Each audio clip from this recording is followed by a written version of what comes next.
Bismillahirrahmanirrahim. Innal hamdalillah nahmaduhu wa nasta'inuhu wa nastaghfiruh wa na'udzu billahi min syururi anfusina wa min sayyiati a'malina. May yahdihillah fala mudilla lahu wa may yudlil fala hadiyalah.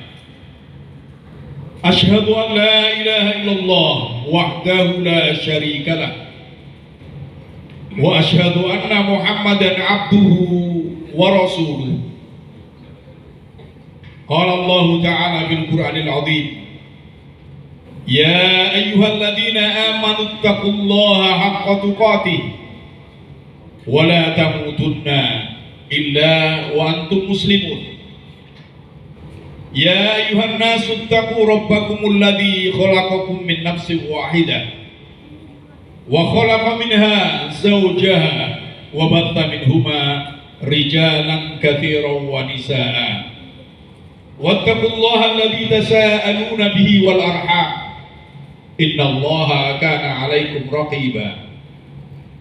Ya ayyuhalladzina amanu taqullaha wa qulu qawlan sadida yuslih lakum a'malakum wa yaghfir lakum dhunubakum wa may yuti'illaha wa rasulahu faqad faza fawzan 'azima. Allahumma shalli wa sallim ala Muhammadin wa ala alihi wa sahbihi wa man tabi'ahum bi ihsan ila yaumiddin. Amma ba'd.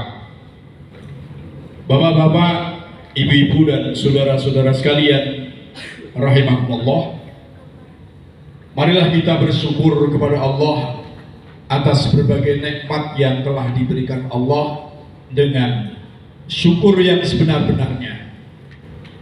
Yani yang pertama, mengakui bahwa nikmat apapun bentuknya, berapapun jumlahnya adalah merupakan karunia Allah semata.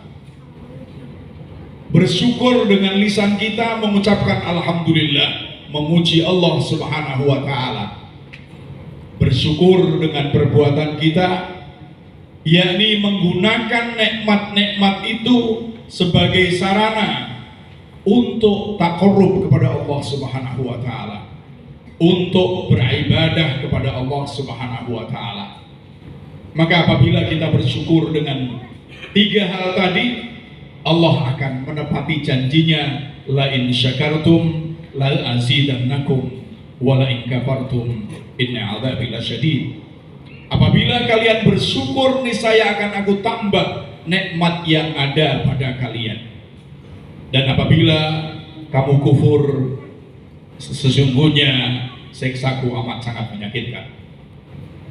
Bapak-bapak, ibu-ibu dan saudara-saudara sekalian rahimakumullah, wabil khusus adalah saudara kita, yakni Dudit Badarisman dan juga Ummu Nazwah Qais An-Nazilah. Perlu diketahui, yang saya sampaikan tadi adalah khutbah Rasulullah SAW ketika menikahkan putrinya Fatimah Az-Zahra, yang sering disebut dengan khutbatul hajah, yang intinya adalah pesan takwa, silaturahim, dan bertutur kata yang baik. Saudara Dudit Badarisman dan Ummu Nazwah Qais An-Nazilah akad nikah hakikatnya merupakan janji agung di hadapan Allah yang Maha Agung yang harus dipertanggungjawabkan. Maka hendaklah janji agung ini dipegang dengan teguh. Allah telah mengingatkan dalam Al-Quran surah Al-Isra 34, wa aufu bil ahd innal ahda kana mas'ula. Dan penuhlah janji, sesungguhnya janji itu pasti diminta pertanggungjawabannya.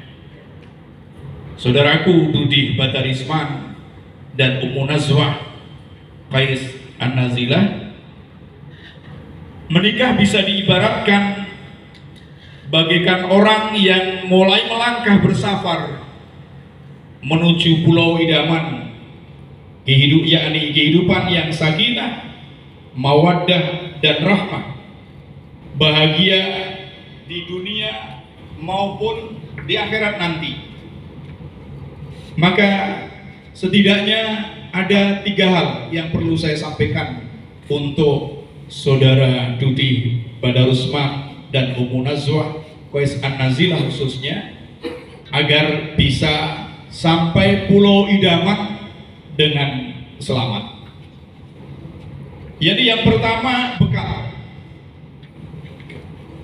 Tidak diragukan bahwa hidup di dunia ini memerlukan bekal, baik berupa makanan, pakaian, tempat tinggal, dan lainnya. Namun perlu diketahui bahwa sesungguhnya bekal yang sebaik-baiknya dalam mengarungi kehidupan itu adalah ketakwaan kepada Allah Subhanahu wa Ta'ala. Karena dengan takwa manusia akan mengetahui hakikat dan tujuan hidupnya. Ketakwaanlah yang akan mendorong manusia untuk melakukan kebaikan dan mencegah dirinya dari keburukan. Tanpa ketakwaan, seseorang akan mudah terjerumus pada hal yang dapat membinasakannya, baik di dunianya apalagi di akhiratnya nanti. Allah berfirman, wa tazawwadu fa inna khairaz zati taqwa wattaquni ya ulil albab. Berbekalah, dan sesungguhnya sebaik-baik bekal adalah takwa, dan bertakwalah kepadaku hai orang-orang yang berakal. Yang kedua, sarana atau kendaraan. Tentu untuk menuju kesuksesan kita butuh sarana atau kendaraan. Sarana apa yang dibutuhkan? Apakah kepandaian? Apakah kekayaan? Apakah kedudukan, apakah gelar, atau yang lainnya? Tidak dipungkiri semuanya itu menjadikan sarana menuju kesuksesan. Tetapi ada yang lebih penting dari itu, yaitu motivasi, ambisi. Seseorang harus memiliki motivasi, ambisi, himmah yang tinggi untuk mencapai kesuksesan hidup. Ambisi yang akan menggerakkan badannya dengan amal yang nyata untuk menempuh jalan-jalan kesuksesan. Betapa banyak orang yang pandai dan mempunyai kekayaan namun tidak sukses. Namun sebaliknya, banyak orang yang keadaannya pas-pasan namun karena ambisi yang tinggi dia bisa sukses. Umar bin Khattab radhiyallahu anhu memberikan nasihat, la tushiranna himmatakum fa inni lam aro aqudu anil mukarramat min suhri al-himam. Janganlah mengecilkan himmah atau ambisi kalian. Sesungguhnya saya tidak pernah melihat sesuatu yang lebih menghalangi daripada kemuliaan-kemuliaan itu melebihi kecilnya ambisi. Tentunya ambisi yang akan memotivasi kita, akan menggerakkan kita menuju kehidupan yang baik ini.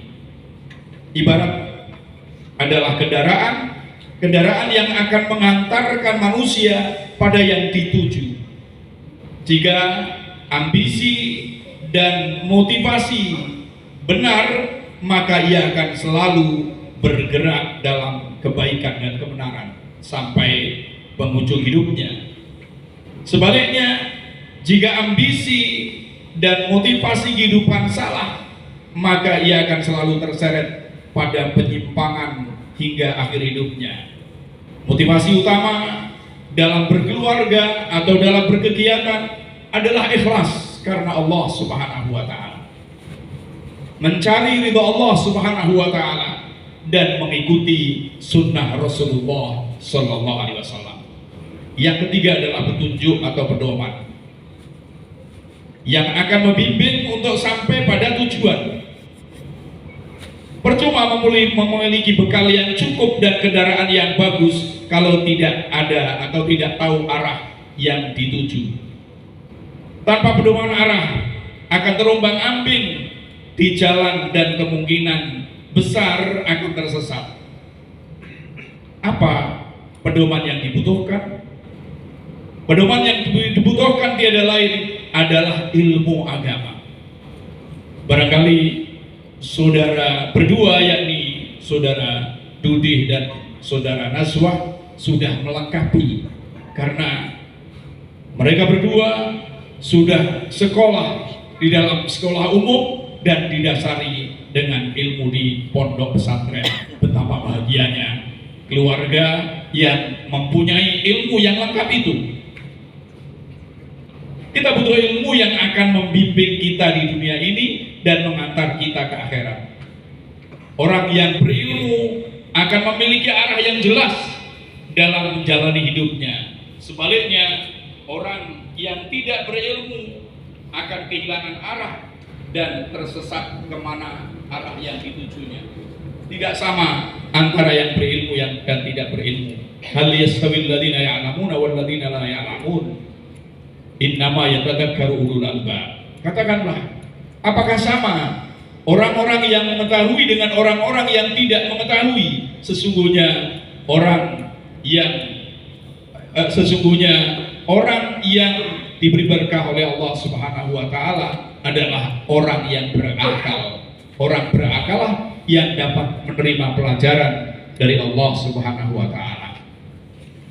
Saudara-saudara sekalian, rahimakumullah, singkatnya, dambaan keluarga yang sakinah, mawaddah dan rahmah, bahagia dunia dan akhirat akan didapatkan manakala mahligai keluarga itu dibangun atas dasar takwa, ikhlas, berpegang teguh kepada Al-Quran dan Sunnah, masing-masing mengetahui posisi pasangannya, mengerti hak dan kewajibannya, dan saling memaafkan. Ya ayyuhalladzina amanu inna min azwajikum wa auladikum aduwwan lakum fahdharu wa in ta'fu wa tasfahu wa taghfiru wa innallaha ghafurur rahim. Hai orang-orang yang beriman, sesungguhnya di antara istri-istrimu dan anak-anakmu ada yang menjadi musuh bagimu. Maka berhati-hatilah kamu terhadap mereka, dan jika kamu memaafkan dan tidak memarahi serta mengampuni mereka, maka sesungguhnya Allah Maha Pengampun lagi Maha Penyayang. Hadirin rahimakumullah, sebagai penutup khutbah ini saya sampaikan suatu doa yang diajarkan oleh Rasulullah Sallallahu Alaihi Wasallam dan disampaikan kepada pengantin. Barakallahu laka wa baraka alaika wa jama'a bainakuma fi khair. Semoga Allah memberkahi dan semoga keberkahan atas kamu selamanya serta menyatukan kamu sekalian dalam keadaan baik. Bainal umur kullaha biyadillah yaqdi fiha ma yasha wa yahkumu ma yurid. La muakhkhira lima qaddam wa la muqaddima lima akhar wa la yastaqusnani wa la yastariqan illa biqada'in wa qadar wa kitabin minallahi qad sabaq. Aqulu qawli hadza wa astaghfirullahal adzim li wa lakum wa lisairil muslimin wal muslimat fastaghfiruhu innahu huwal ghafurur rahim.